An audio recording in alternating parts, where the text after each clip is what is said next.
Tired of your Canon R100 photos looking well, less than amazing?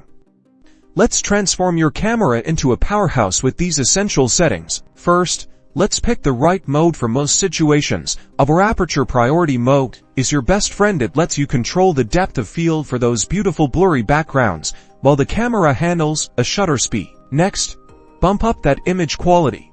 Dive into the menu and set your image quality to RAW. RAW files capture maximum detail, giving you the most flexibility in editing, while JPEGs are great for quick sharing.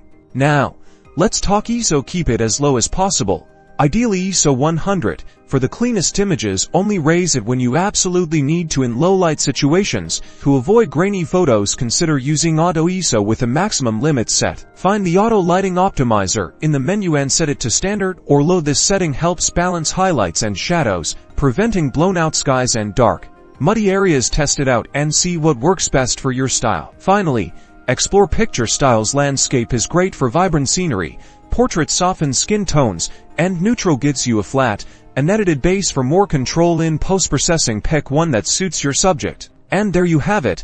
With these simple tweaks, your Canon R100 will be capturing stunning photos in no time. Experiment, practice, and unlock your camera's full potential.